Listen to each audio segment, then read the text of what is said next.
She wasn't naive. She just believed that if it was meant to happen, it had to be unforgettable, and it was. More intense, more overwhelming, and far more complicated than any romantic comedy would dare promise.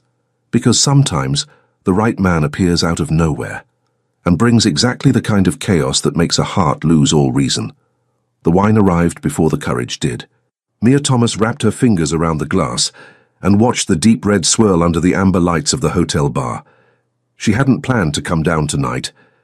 The architecture conference had drained her. 12 hours of panels, handshakes and forced smiles, and all she wanted was her hotel bed and silence. But the room felt too still, the kind of still that made her think too much. So here she was, alone at the bar of the Langham in Boston, wearing a black silk blouse she'd packed on impulse, her dark hair loose past her shoulders for the first time in days. 29 years old, still waiting. She took a sip and let the bitterness sit on her tongue.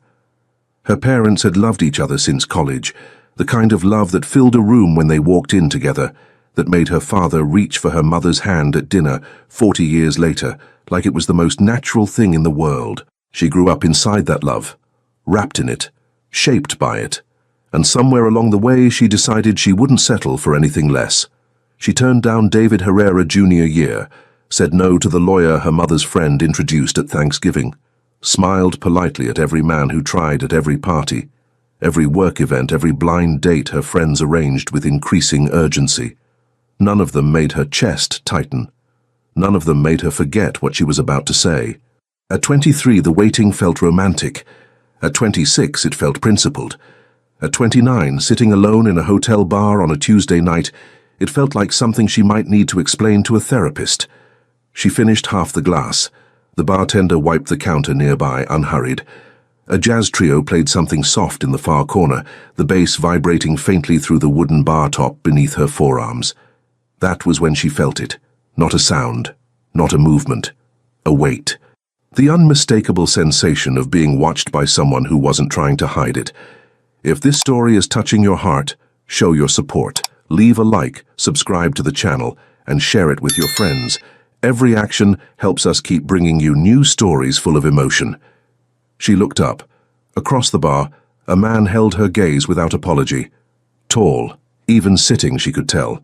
Broad shoulders that filled his dark grey shirt like the fabric had been cut just for him. His jaw was sharp, defined, the kind that caught shadows in low light.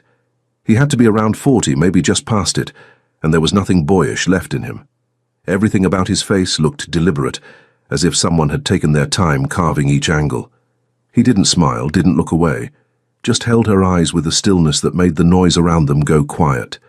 Mia's pulse did something it had never done. It jumped. She looked down at her wine, suddenly aware of her own breathing. When she glanced back, he was already walking toward her. Not rushing, not hesitating, moving with the kind of ease that said he had never once doubted where he was going.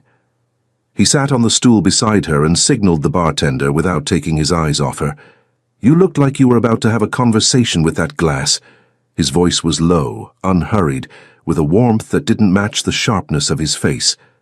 "Maybe I was," she said. "It's a better listener than most people." He almost smiled, just the corner of his mouth. "Then I've got tough competition." His name was Caleb. He offered it simply, the way someone offers a hand, without ceremony. She gave hers and watched his fingers wrap around the whiskey the bartender set down. Large hands, the kind that looked like they could steady anything. The conversation didn't stumble, it ran. He asked what brought her to Boston, and when she said architecture, he leaned forward like she'd said something interesting instead of something she'd repeated 100 times at conferences. He asked what kind of buildings she designed. She told him she mostly worked on residential projects, homes, not towers. He said that was harder. She asked why. "Towers just need to stand up," he said. "A home needs to feel like someone belongs in it." She stared at him for a second too long. He was direct without being aggressive, confident without performing it. He made her laugh 3 times in 10 minutes, a dry, unexpected humor that snuck up on her before she could stop it. And underneath every joke, every observation, there was an attention that felt almost physical, like he was memorizing the details of her face while pretending to study his drink. An hour passed like water, then two. The bar emptied slowly around them. The jazz trio packed up. The bartender started closing tabs, and somewhere between her second glass and his quiet question about what she loved most about designing spaces, Mia realized her hands were shaking. Not from fear. From recognition. This was him. The thought arrived whole, fully formed, like something she had always known but only now remembered. Her entire body confirmed it, the heat in her chest, the ache behind her ribs, the way her skin felt electric every time his arm brushed hers on the bar. 29 years of waiting, and here he was, sitting on a bar stool in Boston, smelling like cedar and warm skin, looking at her like he already knew. When he asked if she wanted to come upstairs, his voice was quiet, almost careful, as if he understood the weight of what he was offering. She said yes, not from impulse, from certainty. His suite was dim, the city glowing through wide windows. He closed the door and turned to her, and for a moment, neither of them moved. Then his hand found the side of her neck, warm, steady, impossibly gentle for someone his size, and he kissed her, slow at first, tasting, learning. His lips moved against hers like he had all the time in the world, and she felt every nerve in her body wake up at once. Her fingers gripped the front of his shirt, pulling him closer, and he responded by wrapping his arm around her waist, pressing her into him until there was no space left between them. He pulled back just enough to look at her. His thumb traced her jaw. His breath was uneven for the first time all night. She whispered that she had never done this before. Not this. Not any of it. He went still. Completely still. His eyes searched hers, and she watched something shift in them. Not surprise, something deeper, something almost reverent. He kissed her forehead, then her temple, then the corner of her mouth. "Then we go slow," he said against her skin. And he kept that promise. Every touch was deliberate, unhurried, as if he was unwrapping something precious. He laid her down on the white sheets and traced the curve of her collarbone with his lips, and she felt seen in a way no conversation had ever accomplished. He whispered things against her skin, not rehearsed, not polished, just raw and honest, and she arched into him, trusting him completely. When they finally came together, she gasped and gripped his shoulders, and he held her gaze the entire time. His expression broke her open. Not control, not conquest, wonder. Like he couldn't believe she was real. Afterward, he held her against his chest, one hand tracing slow circles on her bare back. His heartbeat was still fast beneath her ear. She didn't know his last name yet, but she knew. 3 weeks had passed since Boston, and Mia still hadn't told a soul. Not her mother, who noticed everything.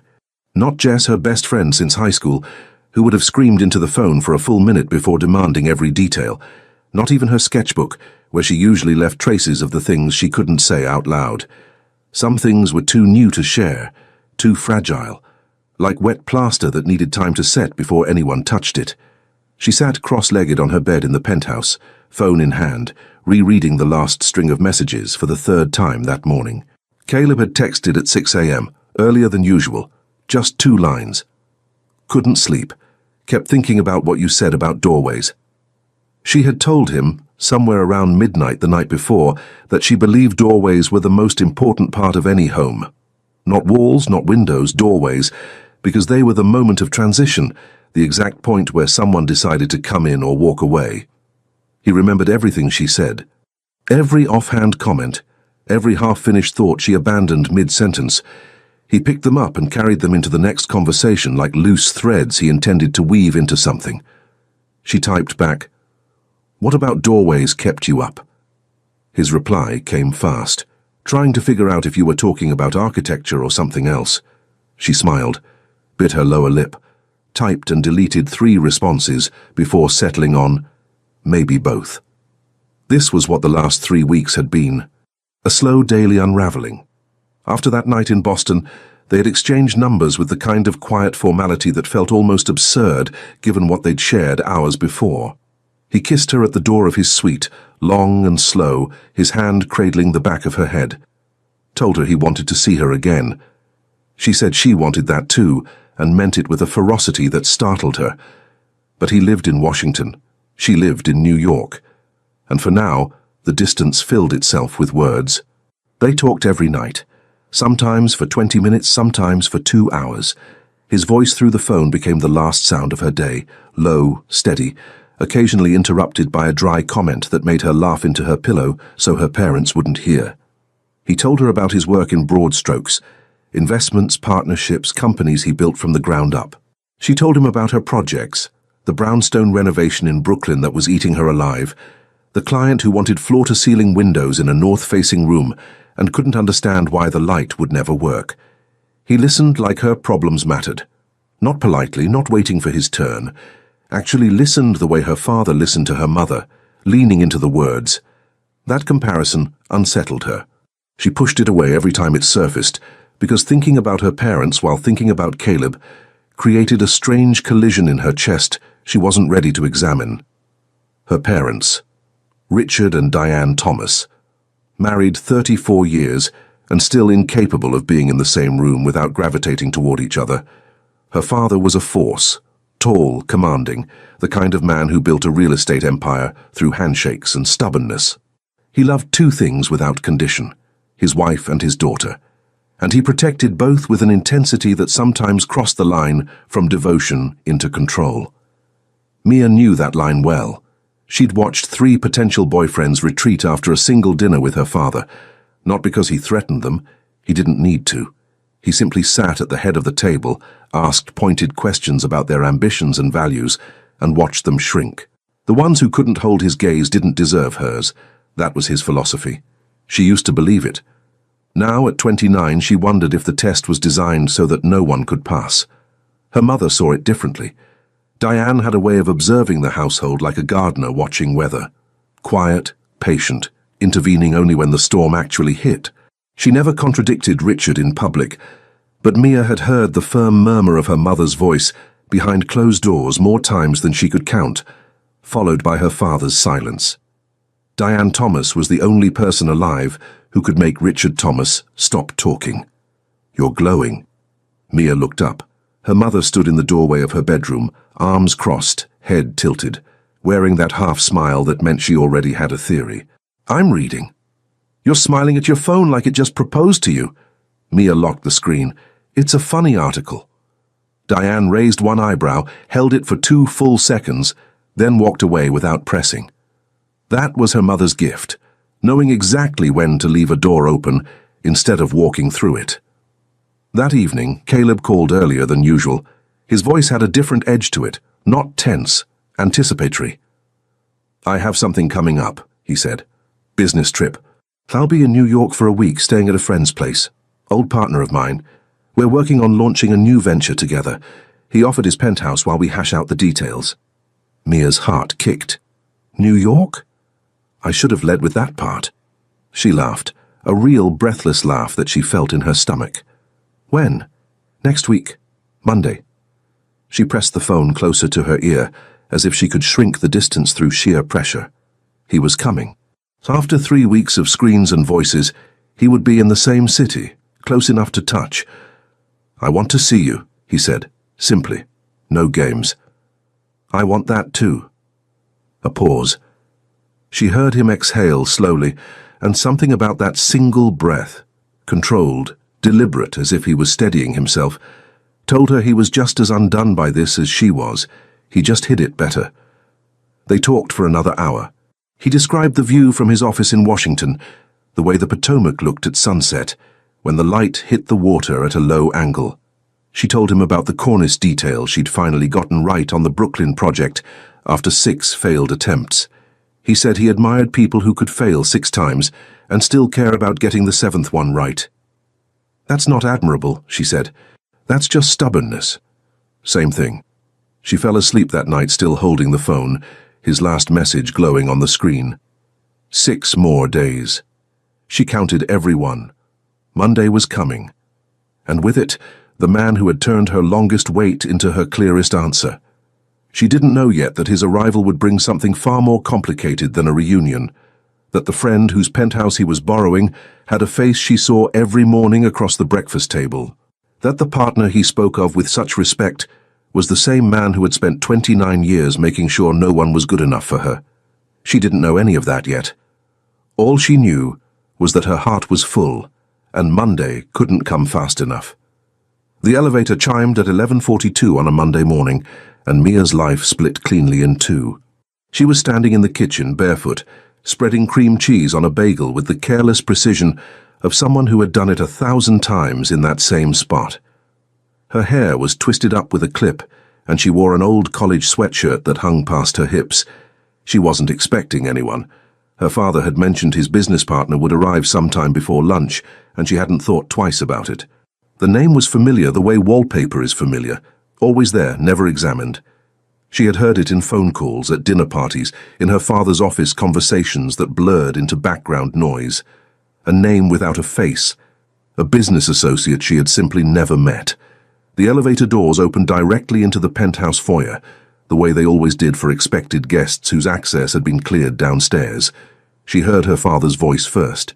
Loud, warm, the tone he reserved for people he genuinely liked, which was a short list. "There he is. Get in here." Then footsteps, heavy, confident, a rhythm she recognized before her brain caught up. She looked up from the bagel. Caleb Reed stood in the foyer of her parents' penthouse, shaking her father's hand. The knife slipped from her fingers and clattered against the marble counter. The sound was small, sharp, impossibly loud in her ears. He hadn't seen her yet. He was laughing at something her father said, his overnight bag slung over one shoulder, wearing a navy Henley that stretched across his chest the way she remembered from that night in Boston. Same shoulders, same jaw, same hands that had traced her skin in the dark. Her father's business partner, the man she'd been texting until 2 in the morning, the man who had been her first. Her stomach dropped so fast, she gripped the counter to stay upright. Her father turned toward the kitchen. "Sweetheart, come meet Caleb. I've talked about him for years, about time you two actually crossed paths." Caleb's eyes found hers. The shift was instant. His expression, open and relaxed a second before, hardened into something unreadable. His jaw tightened. The hand holding his bag strap went white at the knuckles, but his feet didn't falter. He kept walking, following her father into the open kitchen, his face a mask of composure that she recognized now as something he had perfected long before he met her. She couldn't breathe. "Mia, this is Caleb Reed. Caleb, my daughter. The architect I won't shut up about." Caleb extended his hand. Steady, controlled, as if they were meeting for the first time, which, in every way that mattered to her father, they were. She took it.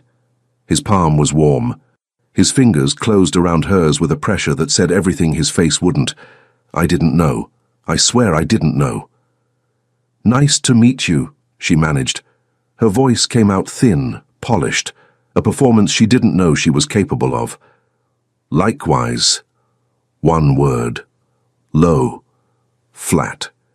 His eyes held hers for half a second too long before he released her hand and turned back to her father. Richard Thomas was already talking about the new venture, pulling Caleb toward the study, oblivious to the earthquake that had just cracked through his kitchen. He clapped Caleb on the back. Caleb followed, his stride easy, his posture relaxed, as though nothing in the world was wrong. Mia stood in the kitchen alone, holding a bagel she would never finish. Her phone buzzed in her pocket. She pulled it out with trembling hands. A message from Caleb, sent 11 seconds ago. I had no idea. I swear. She stared at the screen until the words blurred. Then she deleted the message, set the phone on the counter, and pressed both palms flat against the cold marble until her breathing slowed. The rest of the day passed in fragments. Her father and Caleb left for a lunch meeting around noon. She heard them in the foyer, her father's booming laugh echoing off the walls as they waited for the elevator. She stayed in her room, sitting on the floor beside her bed, knees pulled to her chest, trying to organize thoughts that refused to hold still. Caleb Reed, her father's partner of nearly 15 years, the man Richard Thomas trusted with his business, his money, his reputation. The man her father described, in one of the few compliments he gave freely, as the only person he'd ever met who was as stubborn as himself. And the man who 4 weeks ago had held her face in his hands and kissed her like she was the answer to a question he'd been carrying for years. She pressed her forehead against her knees and let out a sound that was half laugh, half sob. Her mother knocked around 3. Mia opened the door, composed, blaming a headache. Diane studied her daughter's face for a long moment, then brought her tea and aspirin without asking further questions. But her eyes lingered at the door before she closed it, and Mia knew that her mother had already filed something away. Dinner was at 7. Her mother had made roasted chicken with thyme, the recipe she used when they had guests she wanted to impress, which meant she considered Caleb worth the effort. The dining table was set for 4, candles lit, the good china.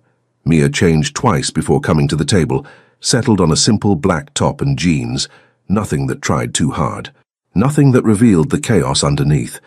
Caleb was already seated when she walked in. He stood, an automatic old-fashioned gesture, and pulled out the chair across from him before her father could. Richard didn't seem to notice. Diane did. "Such manners," her mother said lightly, sitting down. "His mother raised him right," Richard said, "unlike most people I do business with." Caleb smiled, controlled, practiced. She'd appreciate hearing that. Mia unfolded her napkin and placed it on her lap. Her fingers trembled against the fabric. She reached for her water glass and took a long sip, avoiding his eyes. The conversation moved easily. Her father dominated it, walking through the plans for the new company, the market they were targeting, the timeline. Caleb responded with precision, offering insights in that measured, strategic way of his. He was good at this, frighteningly good. He sat across from the daughter he'd made love to, and discussed quarterly projections with her father, like his pulse wasn't elevated at all. But Mia noticed the cracks. The way his thumb pressed hard against the side of his fork, the way he reached for his wine glass more often than usual, the way his gaze drifted toward her and snapped back, again and again, like a compass needle fighting magnetic north. Halfway through dinner, he excused himself to the restroom. Her father continued talking to her mother about the launch timeline. Mia waited, counted to 60, then set her napkin down and said she needed to take a phone call. She found him in the hallway outside the guest bathroom. He had just stepped out, and when he saw her he went still, completely still, the way he'd gone still that night in Boston when she told him it was her first time. They stood 3 feet apart. The hallway was narrow and dim, lit only by a small wall sconce. She could smell his cologne from where she stood, cedar and something warm that she had buried her face in 2 weeks ago. "I didn't know," he said. His voice was barely a whisper, stripped of the composure he wore at the table. "Mia, I swear, I had no idea who you were." "I know," her voice cracked. "I didn't either." Silence. The sound of her parents' muffled conversation drifted from the dining room, impossibly far away. He looked at her the way he had in that hotel room, open, unguarded, completely hers. But now that look carried weight it hadn't before, longing tangled with something that felt like grief. She wanted to touch him. Her hand actually moved before she stopped it. "We should go back," she whispered. He nodded. Slow. Reluctant. He walked past her toward the dining room. As he did, his fingers brushed the back of her hand, so briefly it could have been an accident. It wasn't. She stood in that hallway for 10 more seconds, eyes closed, feeling the ghost of his touch burn across her skin. Then she smoothed her expression, walked back to the table, and picked up her fork. Her father was still talking about profit margins. Her mother was watching her. Mia woke to the smell of fresh coffee and the sound of her father's laugh rolling down the hallway like distant thunder. She lay still for a moment, staring at the ceiling, letting the reality settle over her the way it had every morning since Monday. Caleb was here, sleeping 30 feet from her bedroom, eating at her family's table, shaking her father's hand while carrying the memory of her body against his. She pressed the heels of her palms into her eyes and exhaled. "Get up. Brush your teeth. Be normal." The kitchen was already alive when she walked in. Her mother stood at the stove, flipping something that sizzled. Her father sat at the head of the breakfast table with the newspaper open, reading glasses low on his nose, a mug of black coffee at his elbow. And Caleb sat in the chair directly beside the empty one where Mia always sat. He looked up when she entered. Just a glance. Quick, controlled, almost professional. But she caught the way his eyes moved down her face and stopped at her mouth before snapping back to his plate. "Morning, sweetheart," her father said without looking up. "Caleb and I are heading out after breakfast, meeting with the lawyers about the partnership structure." "Morning." She crossed to the counter, poured herself coffee, and added too much cream because her hands weren't cooperating. Her mother set a plate of eggs and toast in front of the empty chair. "Sit. You skipped dinner last night." "I didn't skip. I ate." "You moved food around your plate. That's not eating." Mia sat down. The chair was close to Caleb's, closer than she'd expected. Their arms were separated by inches. She could feel the warmth coming off his body, steady and constant, like a wall that had been baking in the sun all day. She picked up her fork, took a bite, chewed without tasting. Caleb was talking to her father about a property they were considering for the new office space. His voice was calm, measured, the voice of a man who had built a career on sounding certain. He gestured with his left hand as he described the building's location, and his right hand rested on his thigh beneath the table, inches from hers. She didn't plan what happened next. Her knee shifted and brushed against his leg. The contact was light, barely there, the kind of touch that could be dismissed as accidental, but she didn't move away, and neither did he. The conversation continued above the table. Below it, a different one had started. She took another bite of toast. Swallowed. Then, with a steadiness she didn't feel, she moved her hand under the table and placed her fingertips on his knee. Caleb choked on his coffee. The cough was sudden, sharp. He grabbed a napkin and pressed it to his mouth, turning his head to the side. Her father looked up from the newspaper. "You all right?" "Wrong pipe," Caleb said, his voice strained. He cleared his throat. "I'm fine." Mia stared at her plate. Her lips were pressed together so hard they hurt. The laughter was right there, sitting in her chest like a held breath, threatening to ruin everything. Her mother glanced between them, said nothing, poured more orange juice. Under the table, Caleb's hand found hers. He didn't push it away. He held it. Firm, brief, then released it and returned to his coffee as if nothing had happened. But she saw it, the faintest tremor in his jaw, the way he gripped the mug tighter than necessary, the way his breathing had changed, deeper, slower, the kind of deliberate breathing someone uses when they're trying very hard to stay in control. She almost lost it right there. Breakfast ended. Her father and Caleb left for their meeting. Mia helped her mother clear the table in silence, and when Diane asked if she wanted to go shopping that afternoon, she said yes without thinking, desperate for anything that would fill the hours until she had to sit across from him again. The day stretched long and shapeless. She sketched in her room, reviewed plans for a client in Brooklyn, called Jess and talked about nothing for 20 minutes, dodging every question about her mood.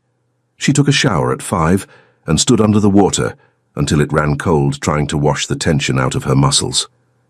It didn't work. Dinner was easier than the night before. Her father was in a good mood. The legal meeting had gone well, and he carried the conversation with an energy that gave Mia room to stay quiet. Caleb sat across from her again, and this time she let herself look at him. Really look. The way the overhead light caught the grey at his temples, the line of his forearms where he'd rolled his sleeves, the slight crease between his brows when he listened to something carefully.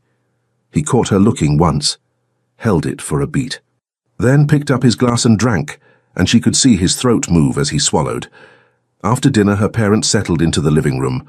Her mother read. Her father watched the news. Mia said goodnight around 10, kissed both their cheeks, and closed her bedroom door. She changed into a thin camisole and cotton shorts, brushed her teeth, got into bed, pulled the covers to her chin. She lasted 40 minutes. At 10:45, she got up, opened her door without a sound, and walked down the dim hallway to the guest room. The penthouse was quiet.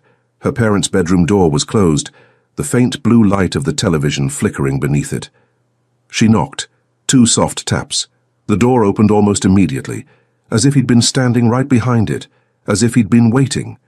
Caleb stood in a grey t-shirt and dark sweatpants, his hair pushed back like he'd been running his hands through it. His eyes dropped to her bare legs, climbed back to her face, and something behind them shifted, a lock turning. She stepped inside. He closed the door. The click of the lock was the only sound. Then everything was motion. He moved toward her and she toward him, and they met in the middle of the room like two people who'd been holding their breath for days, and finally let go. His hands gripped her waist, lifted her, pulled her against him with an urgency that knocked the air from her lungs. Her back hit the door and his mouth found hers, hard, hungry, desperate. Not the careful, exploring kiss from Boston. This was different. This was weeks of silence and stolen glances and polite handshakes, and it tasted like relief and agony at once. She wrapped her legs around his hips and he pressed into her, pinning her between his body and the wood. His hands slid up her thighs, her ribs, tangled in her hair. She kissed him back with everything. Tongue, teeth, the small sound that escaped her throat when his lips moved to her neck, and he bit down gently on the spot below her ear. Minutes passed, maybe more. Time dissolved. He carried her to the bed without breaking the kiss, laid her down and his weight settled over her, warm, solid, overwhelming in the best way. His fingers found the hem of her camisole and began to pull it up, his lips following the path of newly exposed skin. Her stomach, her ribs, the curve just below, a knock at the door. They froze. Caleb, her father's voice, muffled by the door but unmistakable. "You still up?" Mia stopped breathing. Caleb's hand was flat against her stomach. His forehead dropped to her collarbone. She felt his entire body tense. "Yeah," he called, steady, impossibly steady. "Give me a minute." "Harrison just called. He got us a 7 a.m. meeting with the investors tomorrow. Wanted to make sure you knew before I turned in." "Got it. Thanks, Richard." Footsteps retreated down the hallway, then silence. Mia stared at the ceiling. Her heart hammered so hard she could hear it in her ears. Caleb hadn't moved. His body still hovered over hers, his breathing ragged against her skin. Slowly he pulled back, sat on the edge of the bed, ran both hands down his face. She sat up, pulled the camisole back into place with shaking hands. The room felt different now, the air colder, the shadows longer. "This is wrong," she whispered. The words hurt coming out like swallowing glass. "He's right there, down the hall. He trusts you." Caleb didn't look at her. His elbows were on his knees, his head bowed. She watched his shoulders rise and fall with each breath. "I know," he said finally. His voice was raw, scraped clean of everything except the truth. Silence sat between them like a third person. She stood. He stood too, crossed to the door, pressed his ear against it. Waited. Then opened it slowly, checked the hallway in both directions and stepped aside. She paused in the doorway, looked back at him. His face was tight with something she couldn't name. Not anger, not regret. Something heavier. The look of a man standing between two loyalties and watching himself get pulled apart. She walked back to her room on silent feet, closed the door, and leaned against it until her legs gave out, and she slid to the floor. In the guest room, Caleb sat on the edge of the bed for a long time, staring at the door she'd walked through. The sheets smelled like her. He didn't sleep. The calendar on Mia's phone had never made her sick before. She sat on the edge of the bathtub at 6 in the morning, scrolling through the small colored dots that tracked her cycle with the precision of an engineer. She had opened the app out of habit, the same absent-minded reflex that made her check the weather or her email before her feet hit the floor. But today, the numbers didn't add up. 5 days late. She stared at the screen, counted again. Counted a third time going back to the night in Boston, to the timeline she had memorized without meaning to. They had been careful. She remembered that clearly. He had been deliberate about it, the same way he was deliberate about everything. There was no reason for this. 5 days didn't mean anything. Stress could do that. Travel, a disrupted routine. She'd been late before, once in college during finals week, when she hadn't slept in 3 days.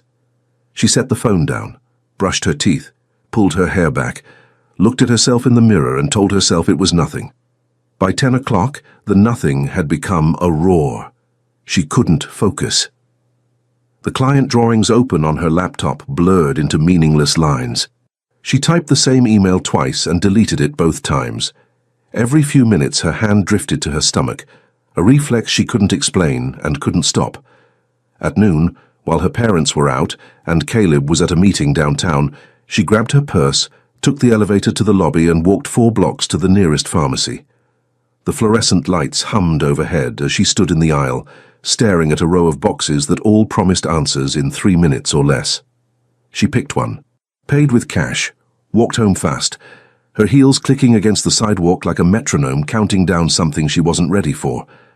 The bathroom door locked behind her. She followed the instructions with hands that shook so badly she almost dropped the stick. Then she sat on the cold tile floor back against the tub and waited. 3 minutes. The longest 3 minutes of her life were spent staring at a white plastic window the size of a postage stamp. She thought about the night in Boston, the way Caleb had looked at her after, like she had given him something he didn't know he needed. She thought about her parents at the breakfast table that morning, her father kissing her mother's temple before leaving. She thought about the guest room down the hall and the man sleeping in it who didn't know what she was doing right now.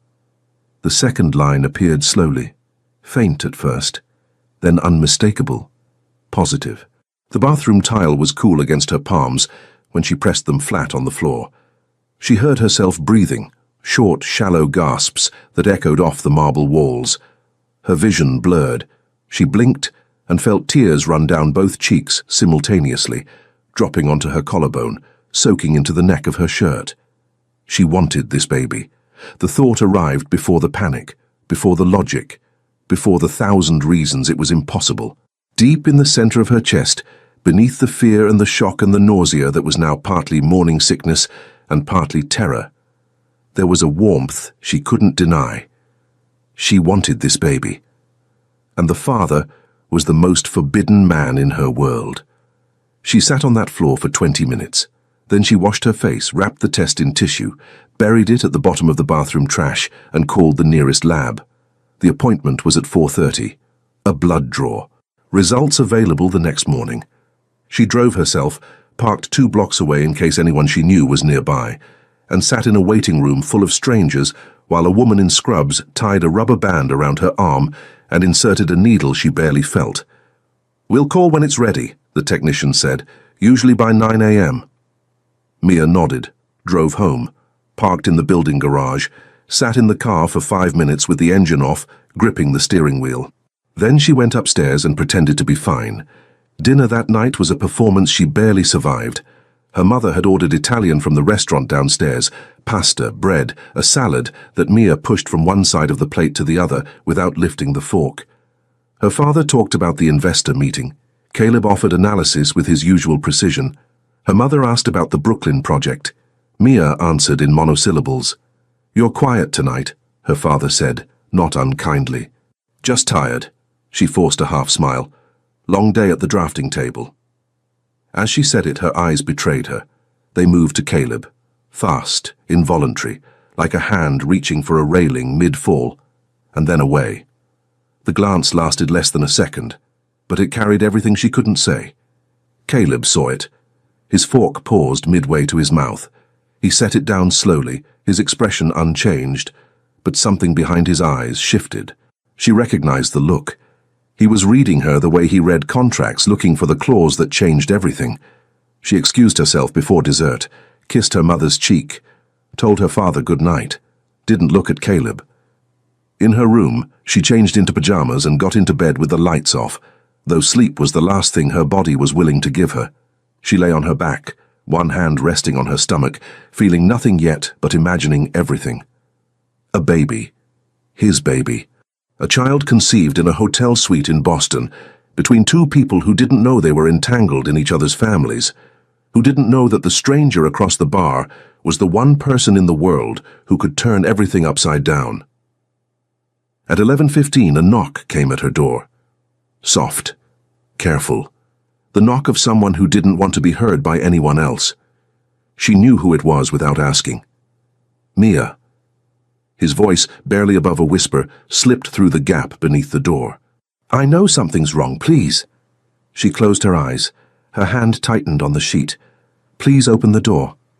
She didn't move, didn't speak, lay perfectly still, her breathing shallow and controlled, the way she used to do as a child when she wanted her parents to believe she was asleep. Silence on the other side, then a sound that almost broke her, the faint thud of his forehead resting against the wood, followed by a long exhale. She could picture him perfectly. One hand flat on the door, eyes closed, jaw tight. The composure he wore like armor cracking in the dark hallway where no one could see. He stayed there for what felt like minutes. Then his footsteps retreated. Slow. Heavy. The guest room door opened and closed. Mia rolled onto her side, pulled a pillow against her chest and cried without making a sound. 30 feet away, in the guest room, Caleb sat on the bed with his elbows on his knees and stared at the wall. Something was wrong. The look she'd given him at dinner wasn't tension. It wasn't guilt, it was fear. The kind of fear that comes when the stakes change overnight, and you're the only one who knows. He picked up his phone, typed a message, deleted it, set the phone on the nightstand. Whatever she was carrying, she wasn't ready to share it. And the hardest thing he'd ever done, harder than any negotiation, any deal, any boardroom confrontation, was sitting in that room and letting her carry it alone. Breakfast started like every other morning that week. Coffee, eggs, her father's newspaper, her mother's quiet efficiency at the stove. The kitchen smelled like butter and fresh bread, and sunlight poured through the floor-to-ceiling windows, warming the marble countertops until they glowed. Mia sat in her usual chair, a mug of tea between her hands, because the thought of coffee turned her stomach.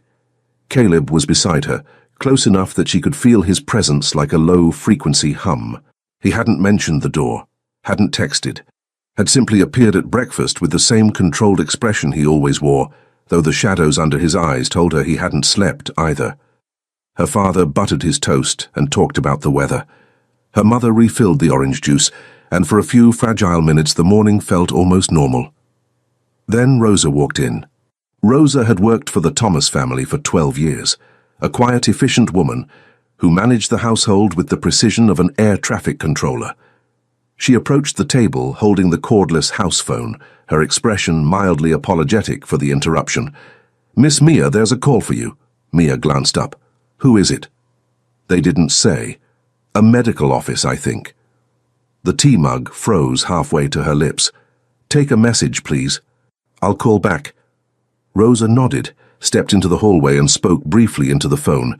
She returned a moment later, and the look on her face, the slight hesitation, the way she avoided meeting anyone's eyes, sent a cold wire through Mia's chest. "They said to let you know that your pregnancy blood test results are ready for pickup." The words entered the room like a bullet through glass. Silence. Complete, devastating silence. The kind that has weight and texture, that presses against your eardrums and makes the air feel solid. Mia couldn't move. Her hand was still wrapped around the mug, suspended in space, and her entire body had gone rigid.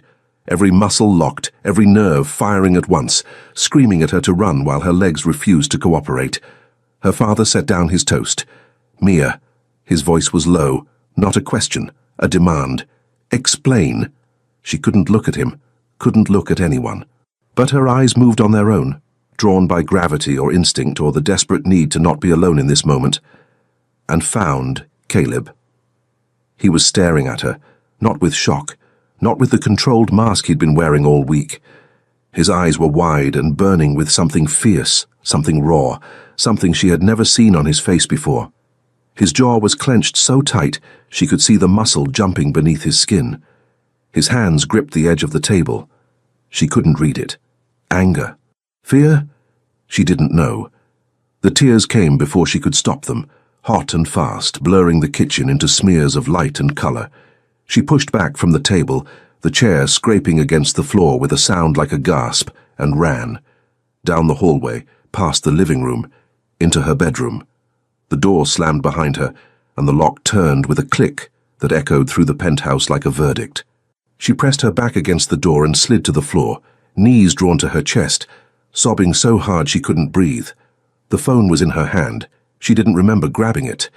With trembling fingers, she opened her email, found the lab's message, and tapped the attachment.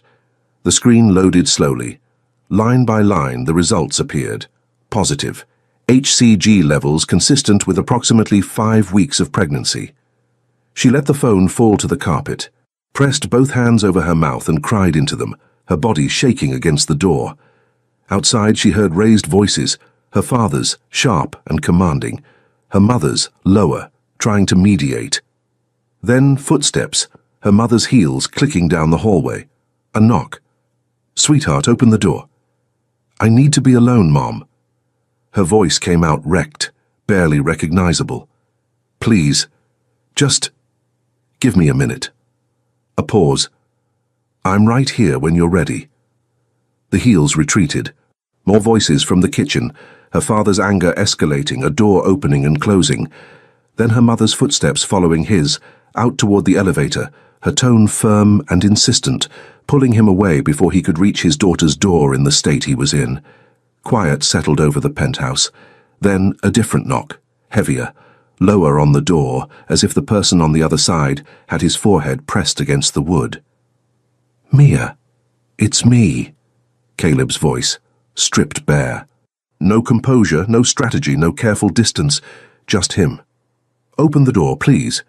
She wiped her face with both hands, stood on unsteady legs, reached for the lock. The door opened. He stood in the hallway, and she had never seen him look like this. His face pale, his eyes red-rimmed, his chest rising and falling with the kind of breathing that comes from fighting to stay standing. He stepped inside, and she closed the door behind him, locking it again.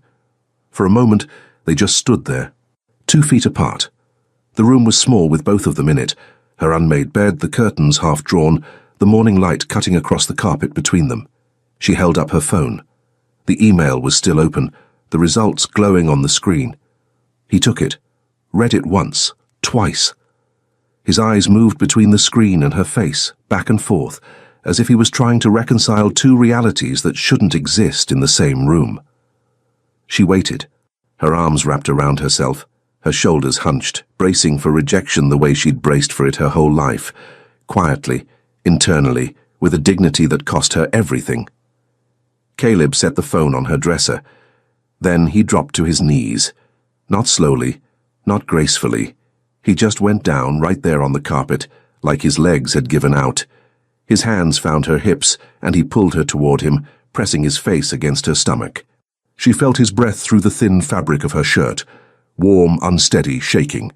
He lifted the hem of her shirt, gently, reverently, and pressed his lips to the bare skin of her stomach.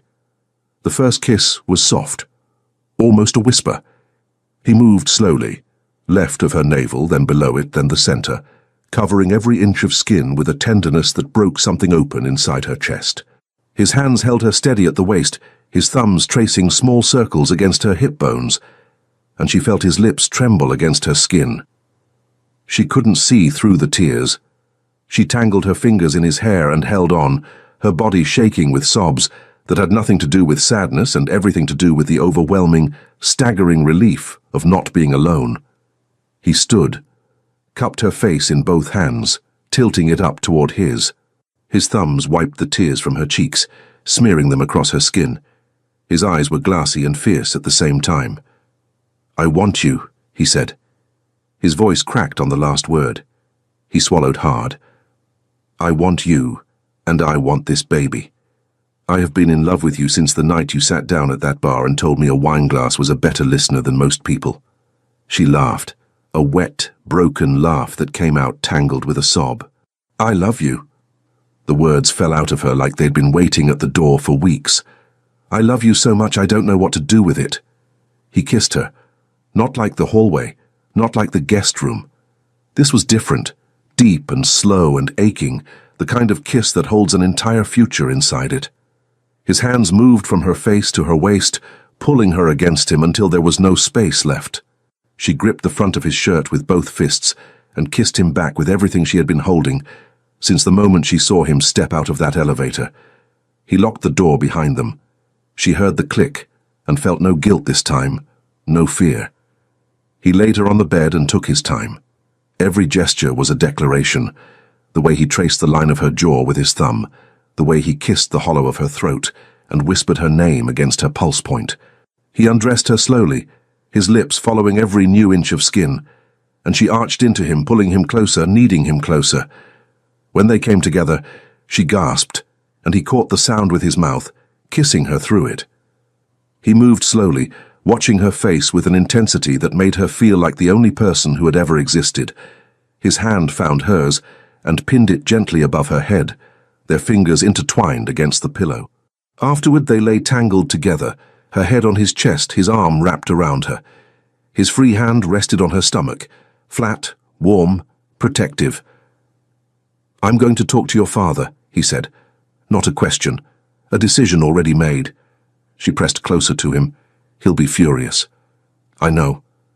He might never forgive you." "I know that too." She lifted her head and looked at him. His jaw was set, his eyes clear. The man who thought 3 steps ahead had already calculated the cost and decided to pay it. "Are you sure?" she whispered. He tucked a strand of hair behind her ear. His fingers lingered on her cheek. "I have never been more sure of anything in my life." They showered together. He washed her hair, working the shampoo through the long, dark strands with a patience that made her chest ache. She leaned back against him under the warm water and felt his arms wrap around her from behind, his chin resting on the top of her head. He lathered soap across her shoulders, down her arms, along the curve of her waist, pressing kisses against her wet skin between each stroke. She turned to face him, and he held her there, water streaming between them, foreheads pressed together. "Whatever happens next," he said, "we face it together." She nodded against his skin. They dried off, dressed, and opened the bedroom door. Her father was standing right there. Richard Thomas looked at his daughter's wet hair first, then at Caleb's, then at the space between them, too small, too familiar, too damning. His face changed in stages, confusion into recognition, recognition into disbelief, disbelief into a fury that rearranged his features entirely. He swung. The first punch caught Caleb on the jaw. His head snapped to the side, but he didn't raise his hands. The second landed on his cheekbone. Blood bloomed below his eye. Mia screamed, raw, tearing, a sound that didn't feel like her own. "Dad, stop!" Her mother appeared from the hallway. One frozen second, then motion. Diane grabbed Richard's arm mid-swing and held firm. "Enough!" Mia stepped in front of Caleb, instinct overriding fear. She planted herself between them, palms out, tears streaming. "Don't touch him again." Richard stared at his daughter like a stranger. His knuckles were red and swelling. "You!" He pointed past her at Caleb. "You came into my home, slept under my roof. And you—" "I didn't know she was your daughter." Caleb's voice was steady despite the blood. "Not until I walked through that elevator. Get out. Final, absolute. Dad, not you. Him. Now." Diane touched her husband's shoulder. "Let him go. We'll talk when everyone has calmed down." Caleb looked at Mia. The cut was still bleeding. His expression held everything. Pain, determination, the rage of a man told to walk away from the woman carrying his child. "Go," she whispered. "Please. We'll talk later." He held her gaze, then walked down the hallway, grabbed his bag, and pressed the elevator button. The doors opened. He stepped inside, turned. Their eyes met one last time before the doors closed. Mia slid down the wall and sobbed. Her mother was there instantly, arms tight around her. Richard stood 5 feet away, staring at the closed elevator, knuckles bruising. He walked to his study. The door rattled the frame. Diane stroked her daughter's wet hair. "Tell me everything, from the beginning." So she did. The bar, the wine, the man who sat beside her like he already knew where he belonged. 29 years of waiting, and her heart confirming what her mind couldn't explain. The weeks of messages, the calls past midnight, then the elevator, his face in the foyer. Diane listened without interrupting, her hand on Mia's knee, her eyes never moving from her daughter's face. When Mia finished, the afternoon light had shifted across the floor. "You love him," Diane said. Mia nodded. "And the baby?" "I want it." "Your father will come around. He needs to stop seeing betrayal and start seeing truth. Those are different things. He's better at the second, he just takes longer." "What truth?" "That his daughter chose someone strong enough to take a punch without swinging back." She paused. "That tells me more about Caleb than 15 years of business." Mia's phone rang 40 minutes later. "Are you okay?" His voice was tight. Traffic hummed behind him. "Mom knows everything. She's on our side. But Dad needs time. I don't care about time. I care about you being there while He won't hurt me, he's my father. He hurt me just fine. She almost smiled. Give it a few days. Let Mom work on him. Silence. The frustration of a man who solved problems by moving toward them, not away. A few days, he repeated. The words sounded like they burned. 2 days passed like stones through deep water. Mia stayed in her room. Her father moved through the apartment like a shadow, present but unreachable. When they crossed paths, he looked through her, not with cruelty, with the hollow stare of a man processing a wound he couldn't name. Her mother worked behind closed doors. Mia heard fragments, Diane's firm tone, Richard's heavy sighs. Diane didn't push, she guided. Caleb called at 10 each night. He told her he'd found a hotel near the park, that he'd read the baby was the size of a sesame seed. A sesame seed, she whispered, hand on her stomach. Our sesame seed. She laughed. Small, fragile. He went quiet on the other end, memorizing the sound. On the third evening, her mother appeared in her doorway.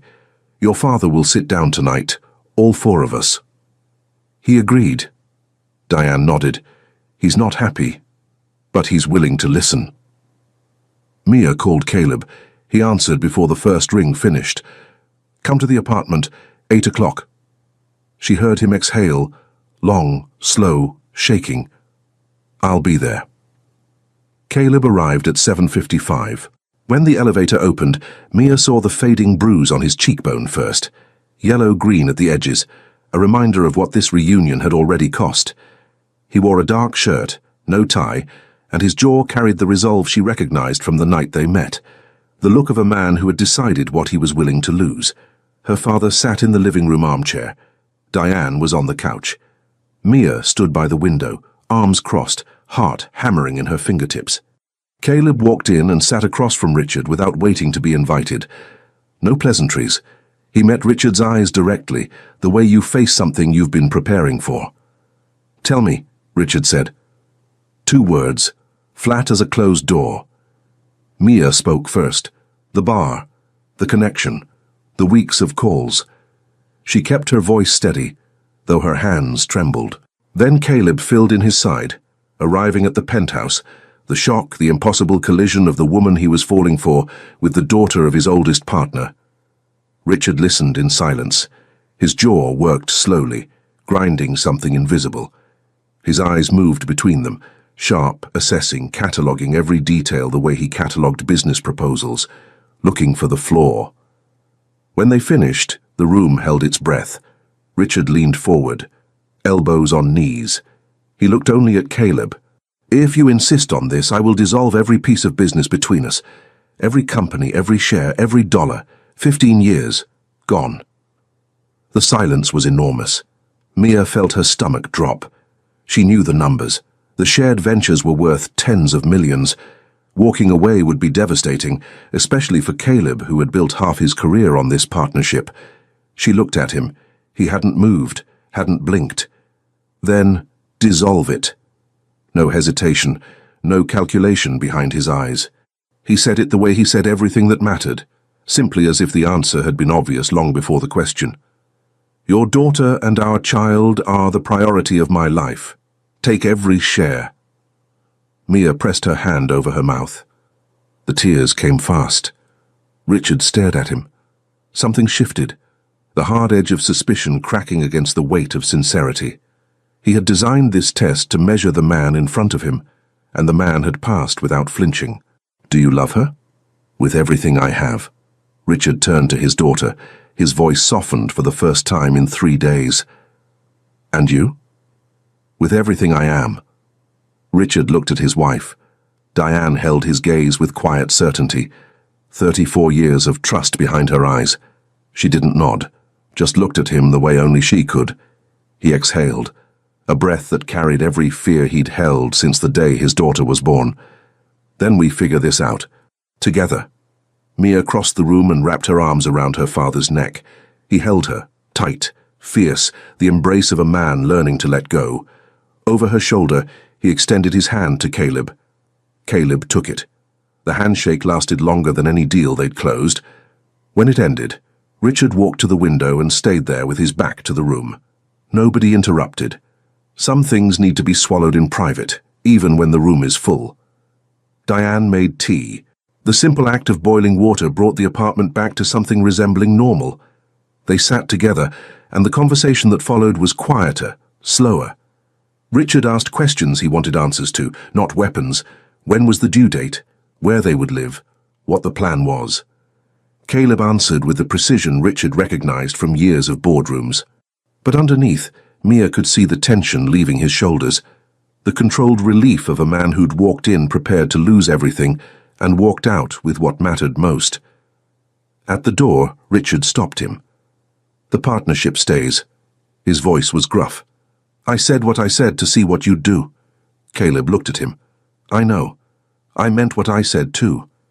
Richard almost smiled. Almost. In the elevator going down, Caleb leaned against the wall and pressed both hands over his face. His shoulders shook once, then went still. His phone buzzed, a message from Mia. 4 words. You passed his test. He typed back, there was never a question. The days after the confrontation moved differently, slower, gentler, like the apartment itself had exhaled after holding its breath for too long. Richard didn't transform overnight. He wasn't that kind of man. But something had loosened behind his ribs, visible in small gestures. He poured a 4th cup of coffee in the morning without being asked, leaving it at Caleb's usual spot, even though Caleb wasn't there yet. He stopped leaving the room when Mia mentioned the pregnancy, and one evening, while Diane set the table, he looked at his daughter and said, You look like your mother when she was carrying you. It wasn't an apology. It was something better. An opening. Mia took it. She sat next to him that night and told him about the brownstone project in Brooklyn. He listened, really listened, and when she described the staircase design she'd fought the client over, he said she was right to fight, that the good ones always do. She leaned her head on his shoulder. He put his arm around her. Neither mentioned Caleb, but the silence between them no longer had teeth. Meanwhile, Caleb was dismantling his life in Washington with the efficiency of a man who saw no reason to waste time. He called Mia every morning and every night. But the calls had changed. They weren't lifelines anymore. They were plans, the language of 2 people building something real. I found a place, he said one night, 3 weeks after the confrontation. His voice carried a new energy, not excitement exactly, but purpose. An apartment? A house, a mansion technically. It needs work. A lot of work. She sat up in bed. Where? 20 minutes from your parents. Stone facade, original hardwood, 6 bedrooms. Beautiful bones, but the previous owners had questionable taste in everything else. She was already picturing it. Her architect brain processing layouts, imagining light patterns, calculating ceiling heights from the era he described. How much work? Full renovation, roof to foundation. A pause. That's actually why I'm calling. You need a contractor. I need an architect. She went quiet. I want you to design it, he said. Our home, every room, every wall. Every detail that makes it ours instead of just a building. Her throat tightened.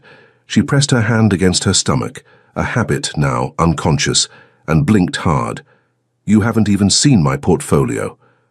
I've seen the way you talk about doorways. That's enough. She laughed and the sound came out wet.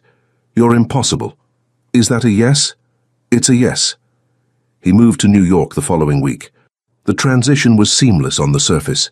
Meetings rerouted, offices restructured, a life packed into boxes and shipped north. But Mia knew the weight of it. A man who had built his empire in one city was uprooting everything for her.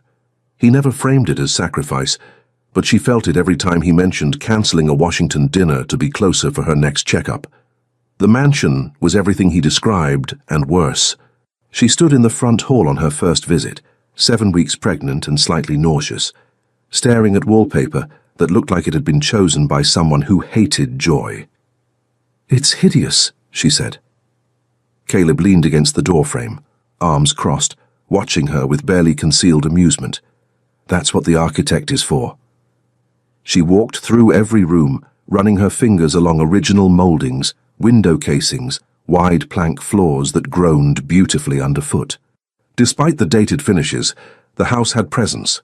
High ceilings, deep windows, rooms that breathed. "The kitchen needs to move," she said, pulling out her phone. "This wall comes down, but the staircase stays. Whatever you want." She turned to face him. He was still in the doorframe, watching her the way he had at the bar in Boston, that focused attention that made her feel like the only moving thing in a still world. "Stop looking at me like that. I'm trying to work. I'm looking at the architect. You're looking at my legs." The corner of his mouth twitched. "Multitasking." She threw a paint chip at him. He caught it without breaking eye contact, and she felt her cheeks flush the way they had that first night. Sudden, complete, impossible to hide. This house would become theirs, and building it together would teach them things about each other that no conversation ever could. The renovation became their private language. Every decision was a conversation disguised as something practical. The warm oak floors she chose, because they reminded her of the Langham Bar, the deep windowsills he insisted on, wide enough to sit on, because she once told him she did her best thinking perched on ledges. The kitchen island angled to face the garden, so she could watch the trees while cooking, though they both knew she couldn't cook beyond pasta and optimism. They argued about tile patterns with the intensity of peace negotiations. She wanted herringbone in the entryway. He wanted straight lay. They stood in the half-demolished foyer, dust in their hair, both refusing to yield, until the contractor excused himself to take a very long lunch. "Herringbone is classic," she said, arms crossed. "Herringbone is fussy." "You're fussy." He looked at her, cement dust on her cheek, hair escaping its clip, her belly just starting to curve beneath her sweater at 14 weeks, and his expression softened into something that made the contractor's absence irrelevant. "Fine, herringbone. Really? I'll survive." She grinned, stood on her toes, and kissed him quickly. His hand found her waist and held her there a second longer than necessary, his thumb pressing gently against the small swell she was only beginning to show. These were the weeks that stitched them together. Not the dramatic moments, the quiet ones. Caleb bringing her decaf at the job site because she kept forgetting she couldn't have regular coffee. Mia leaving sticky notes on his laptop with tiny sketches of rooms, each one more elaborate than the last. The evening she fell asleep on the couch with blueprints across her lap, and he carried her to bed without waking her. Then came the morning that broke the rhythm. She was 16 weeks along, standing in what would become the nursery, measuring the wall for built-in shelving, when a sharp cramp folded her in half. She gripped the edge of the sawhorses and gasped. The second cramp came fast, harder, and a wave of dizziness sent the room tilting sideways.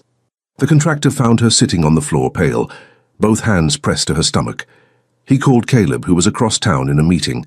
The call lasted 4 seconds. Caleb arrived at the hospital before the doctor did. He found her in a gown on a narrow bed, an IV in her arm, her face tight with the kind of fear she couldn't hide. He took her hand, sat beside her, and didn't let go. His thumb moved back and forth across her knuckles, steady, rhythmic, an anchor she could feel even through the fog of panic. The doctor spoke in calm, measured tones. Elevated stress, dehydration. The baby was fine, but the body was signaling that something needed to change. Bed rest. At least 2 weeks. No work, no site visits, no lifting anything heavier than a glass of water. Mia stared at the ceiling. 2 weeks without work felt like 2 weeks without breathing. "She'll follow every instruction," Caleb said before she could argue. She shot him a look. He met it without flinching. He cancelled everything. 3 investor meetings, a conference call with Washington, a property closing he'd been negotiating for months. His assistant received a single email. Clear the next 2 weeks, no exceptions. He moved into the penthouse temporarily, sleeping in the guest room with the door open so he could hear her if she called during the night. He brought her meals on a tray, argued with her about staying in bed, and read aloud from an architecture magazine because he knew she'd rather listen to that than anything else. Richard watched all of it. He saw Caleb in the kitchen at 6 in the morning, heating soup because Mia had mentioned she was hungry during the night. He saw him adjusting pillows behind her back with the focused attention of someone defusing a wire. He saw the way Caleb's entire body oriented toward his daughter whenever she was in the room. a gravitational pull that had nothing to do with performance and everything to do with instinct. One evening, Richard found Caleb in the hallway outside Mia's room. She had finally fallen asleep, and he was sitting on the floor back against the wall, eyes closed. Richard sat down beside him. Neither spoke for a long time. "She's stubborn," Richard said finally. "I noticed. Gets it from her mother." Caleb almost smiled. "Sure." Another silence. Then Richard reached over and squeezed Caleb's shoulder. One firm grip. Brief. The kind of gesture that between men of their generation carried the weight of 1,000 words left unsaid. When he let go, Caleb exhaled like he'd been holding that breath for months. Mia's mother had a theory about marriages. She never said it out loud, but Mia had pieced it together over 30 years of watching. A man doesn't change because you ask him to. He changes because something inside him shifts, and you have to be patient enough to wait and wise enough to notice when it happens. The shift in Richard Thomas came on a Tuesday afternoon, 3 weeks into Mia's bed rest. During a conversation he didn't know anyone overheard. Mia was supposed to be sleeping. The doctor had cleared her for light activity, walks around the apartment, short sessions reviewing renovation plans from the couch. But Caleb enforced the rest schedule with the same relentless precision he applied to business deals. She'd fallen asleep on the couch after lunch, a blanket tucked around her, the television murmuring at low volume. She woke to voices from the kitchen, her parents, low enough to be private, loud enough to reach her. "You're being stubborn," her mother said. Matter of fact, the way she delivered truths that didn't require volume. "I accepted him. What more do you want?" Acceptance isn't the same as welcome. You tolerate him at the table. You shake his hand. But you haven't once looked at him like someone you trust with your daughter. Silence, coffee being poured. He gave up Washington for her. He sat on that hospital floor all night. He reorganized his entire life around her health and comfort. And you still treat him like a partner who overstepped. He is a partner who overstepped. He's the father of your grandchild. The silence this time was different. Heavier. The kind that holds something breaking open. "I know," Richard said. His voice cracked on the second word, just barely, a fracture so thin only someone who had loved him for 34 years would catch it. Mia pressed her face into the couch cushion and felt tears slide sideways into the fabric. "I don't know how to do this, Diane. I spent her entire life making sure no one got close enough to hurt her. And now someone got close enough to love her. Those are the same door, Richard. You can't block one without blocking the other." More silence. Then the sound of a chair being pushed back, footsteps crossing the kitchen, and the faint rustle of her mother pulling her father into an embrace he probably didn't ask for but desperately needed. Mia lay on the couch for a long time after the kitchen went quiet. The renovation plans sat unopened on the coffee table. Outside, the late autumn light turned the windows gold. That evening, something small happened, so small it could have been missed entirely. Caleb arrived at the penthouse around 6, carrying takeout bags and a sample of the pendant light Mia had chosen for the foyer. Richard was in the living room, reading. When Caleb set the bags on the counter, Richard stood, walked to the kitchen, and took 2 plates from the cabinet. Not 4. 2. He set one at Caleb's usual place. Then, without a word, he pulled a beer from the refrigerator and placed it beside the plate. Caleb stared at the beer, then at Richard. "Sit down," Richard said gruffly. "The food's getting cold." It was the smallest gesture, a plate and a beer, but Mia, watching from the doorway, understood it perfectly. Her father expressed love through action, bringing her mother flowers every Friday, driving Mia to school himself when the car service would have been easier, building an empire to ensure his family never wanted for anything. Words were Diane's territory. Richard spoke in gestures, and tonight the gesture said, "You belong at this table." Caleb sat. Richard sat across from him. For the first time since the confrontation, they ate together without the protective buffer of Diane mediating or Mia redirecting the conversation. They talked about the renovation, the plumbing delays, the flooring timeline, the landscaper Caleb had hired for the garden. "She designed a stone path through the back," Caleb said. "Curved, not straight. She says straight paths are lazy." Richard almost laughed. "She's been saying that since she was 12. Something passed between them. Not forgiveness, that had already been granted, something quieter. The recognition that they both loved the same woman in different ways with the same ferocity, and that there was room for both. Mia went to bed that night with her hand on her belly and a fullness in her chest that had nothing to do with the baby. The mansion was nearly finished. 3 more weeks until every room she designed, every wall she chose, every window she positioned for the perfect morning light would be real and solid, and theirs. She texted Caleb before falling asleep. Almost home. His reply came in seconds. Almost. The call came at 7 on a Friday evening, when the October sky had just begun to bruise into purple. Mia was at her parents' penthouse, reviewing final details for the mansion. The renovation was done. Every tile laid, every wall painted, every fixture installed. She had walked through the finished house that morning, running her hands along surfaces she had chosen, standing in doorways she had widened, watching the light fall exactly where she calculated it would. Her phone buzzed. Caleb. "Come to the house. I want to show you something in the garden." "Now?" "I was about to eat." "Eat later. Come and find out." She stared at the phone after he hung up, then grabbed her coat. The mansion sat dark at the end of the tree-lined road, its stone facade glowing under the last daylight. No lights in the front windows, no porch light. She walked to the unlocked door and stepped into the dim foyer.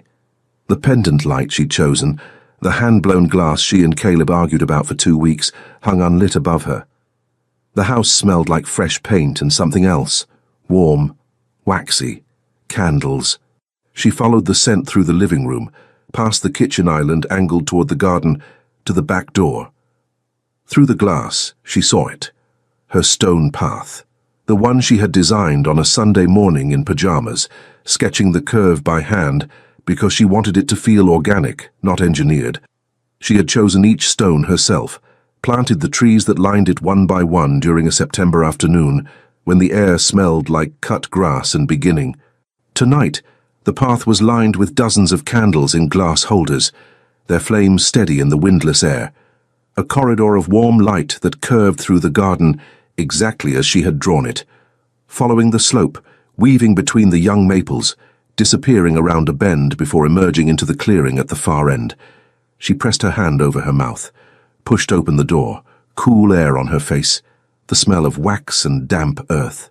She stepped onto the first stone and felt it solid beneath her, real, permanent, ground she had shaped with her own vision. She walked slowly, each step past another pair of candles, their light warm against her ankles. The trees above formed a loose canopy, leaves just beginning to turn, filtering the last sky into fragments. She rounded the bend. There he was. Caleb stood at the end of the path in the clearing she had designed as a sitting area. He wore a dark jacket, no tie, and his hands held a small box the color of midnight. His eyes were red. He had been crying before she arrived. She could see it in the moisture on his lashes, in the set of his jaw, in how his chest moved with each controlled breath. This man, who negotiated deals without blinking, who took her father's fists without flinching, was standing in a garden, undone. She stopped. Her hands were shaking. Her vision blurred, tears falling warm down both cheeks. He didn't make a speech. That wasn't him. He opened his mouth, closed it, shook his head, as if the words he'd prepared dissolved the moment he saw her. Then he knelt. On the grass she'd chosen, beside the stones she'd laid. In the garden she'd drawn on a quiet Sunday morning. The small box opened, and inside was a ring that caught every flame around them and scattered light across the dark. "I want to wake up in this house every morning," he said. His voice was rough, barely held together. "In the rooms you built, beside the windows you chose. I want our son to take his first steps on the floors you picked." He paused. His free hand reached out and pressed flat against her belly. "You turned walls into a life before I even understood what that meant." She couldn't speak. Both hands over her mouth, she nodded, quick, desperate, holding every yes she had ever wanted to say. He slid the ring onto her finger. His hands trembled. The metal was warm from being held too long in a nervous grip. She pulled him up by the collar and kissed him.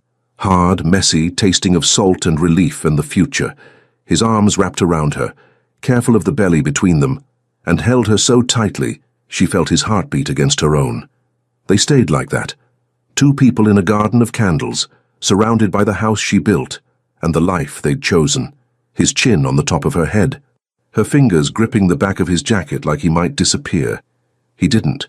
He was exactly where he'd promised to be. The morning of the wedding, Mia couldn't zip her dress. She stood in her childhood bedroom, sideways in front of the mirror, one arm twisted behind her back. The dress was ivory silk, simple and flowing, chosen to accommodate 7 months of pregnancy. But the baby had grown since the last fitting, and the zipper stopped an inch short. She laughed, then cried, then laughed again. Her mother found her like that, barefoot, half-zipped, mascara already ruined. "We need a safety pin," Mia said. Diane assessed the situation with the calm efficiency of a woman who had solved larger problems with less. She disappeared into the hallway and returned with a small sewing kit, a silk ribbon, and an expression that said this was already handled. 3 minutes later, the gap was hidden beneath a delicate bow that looked intentional. Diane smoothed the fabric over her daughter's shoulders and stepped back. There. Mia turned to the mirror. The dress fell in clean lines, skimming her belly without hiding it. Her hair was down, loose waves past her shoulders, the way Caleb liked it, though she'd never admitted she knew that. Small pearl earrings. No veil. "You look like yourself," Diane said. "That's better than beautiful." A knock at the door. Her father's voice, gruff and uncertain in a way she'd never heard. "Can I come in?" Diane opened the door. Richard stood in a charcoal suit, silver hair combed back, a white rose on his lapel. He looked at his daughter and stopped breathing. His eyes moved over her slowly, the flush on her cheeks, the belly beneath ivory silk. His jaw worked, fighting something enormous behind his eyes. "You're stunning," he said. The word came out rough, like it had to push past something to get free. Mia's chin trembled. "Don't make me cry again." "Mom just fixed my makeup." He crossed the room and pulled her into a hug, careful, gentle, mindful of the belly between them. She pressed her face into his shoulder and smelled his cologne, the same one he'd worn her entire life, and for a moment she was 6 years old again, standing on his shoes while he danced her around the living room. "I'm sorry," he said quietly, so only she could hear, "for how I handled things, for every boy I scared away, for making you think you had to wait alone." She shook her head against his shoulder. "I wasn't waiting alone, I was waiting for the right one." He pulled back and looked at her. His eyes were wet. Richard Thomas, who had stared down boardrooms and business rivals without flinching, stood in his daughter's bedroom with tears on his face and no intention of hiding them. "He's the right one," Richard said, not a question. "He is, Dad." He nodded once, offered his arm. The ceremony was held in the garden of the mansion, their garden, the stone path now lined with white chairs and small arrangements of winter jasmine. 60 guests, family, close friends, the contractor and his wife. The December air was cold, and someone had draped wool blankets over the chairs. Caleb stood at the end of the path in a dark suit, hands clasped in front of him, watching her approach. His jaw was tight. His eyes didn't leave her face. When she got close enough to see him clearly, she noticed his hands were shaking. She smiled. He exhaled. Richard walked his daughter down the stone path she had designed, his arm steady beneath hers, his steps measured and deliberate. When they reached Caleb, Richard stopped, looked at the man who had taken his punches without swinging back, the man who had chosen his daughter over millions, the man who had slept on hallway floors and cancelled empires and knelt in gardens. He extended his hand. Caleb took it. The grip lasted 5 seconds. In it was everything Richard would never say, the apology, the respect, the grudging admission that his daughter had chosen well. He kissed Mia's forehead, placed her fingers in Caleb's palm, and sat beside Diane. His wife took his hand. He held it tight. The vows were short. Mia had written hers on the back of a blueprint scrap, because of course she had. Caleb spoke his from memory, his voice steady until the last line when it cracked open, and he had to pause and breathe before finishing. She reached up and wiped the tear from his cheek with her thumb. The guests laughed softly. He caught her hand and kissed her palm. They were married in the garden of the house she built, on the stones she laid, under trees she planted, with their son growing between them. The contractions started at 3 in the morning on a Tuesday in February, 2 weeks early. Mia woke to a tightening across her lower back that spread forward like a wave. She lay still, counting seconds. When the second one came 8 minutes later, she reached across the bed. Caleb was already awake. How far apart? 8 minutes. He was dressed in 90 seconds, bag by the door, packed since week 34, because of course it was. He helped her into her coat, his hands steady while his jaw clenched tight enough to crack a walnut. "Breathe," she said. "I'm breathing." "You're not," he exhaled. She almost laughed. He drove 10 under the speed limit, endearing and maddening. His right hand never left her knee. Every contraction she gripped his fingers and he counted with her under his breath. At the hospital, things moved fast. The room hummed with machines. Caleb stood beside the bed, radiating a controlled intensity the nurses clearly recognized. The look of a man accustomed to commanding rooms who was now at the mercy of something he couldn't negotiate with. "You're doing great," the nurse said. "That's what people say when it's about to get worse," Mia muttered. Caleb's mouth twitched. Her mother arrived at 6, her father at 6:15, carrying coffee he forgot to drink. They waited in the hallway, Diane calm, Richard pacing a groove into the linoleum. At 9:47 their son was born. The cry filled the room, sharp, insistent, unmistakably alive. The doctor placed the baby on Mia's chest, and the weight of him, warm and impossibly small, landed like an answer to a question she had been asking for 30 years. Tiny fists, dark hair, still damp, a scrunched face already, unmistakably, his father's. Caleb leaned over them. His hand trembled as he touched the baby's head, just fingertips, barely grazing the dark hair, as if afraid of breaking something. No composure, no armor, just raw, staggering wonder. "He looks like you," she whispered. He tried to speak, couldn't. Pressed his forehead against hers, one hand cupping the baby's head, and she felt his tears fall warm on her cheek. They named him Thomas Reed. Richard met his grandson through the nursery window first. He pressed his palm flat against the glass like he could reach through it. When the nurse brought the baby out, Richard held him with the careful awkwardness of a man who hadn't touched an infant in 29 years. "He's got your chin," Diane told Caleb. "Poor kid," Caleb said. Richard almost laughed. Almost. 6 months later. Late afternoon light filled the living room of the mansion, the kind that comes through west-facing windows at the exact angle Mia had calculated when she positioned them. Golden, warm, spilling across the oak floors she'd chosen, because they reminded her of the bar where everything began. Thomas sat on a blanket in the center of the room, surrounded by more toys than any 6-month-old could comprehend. He had his father's dark hair, his mother's brown eyes, and a laugh that came easily and often. Caleb lay on the floor beside him, propped on one elbow, making faces that would have destroyed his reputation in any boardroom. Thomas grabbed his nose with both hands, and Caleb made a sound of exaggerated shock that sent the baby into a fit of giggles so complete his entire body shook. Mia watched from the couch, legs tucked beneath her, tea cooling in her hands, sketchbook open beside her. She had been drawing a garden expansion for spring, but the pencil had gone still 10 minutes ago. She couldn't stop watching them, her husband on the floor, her son laughing.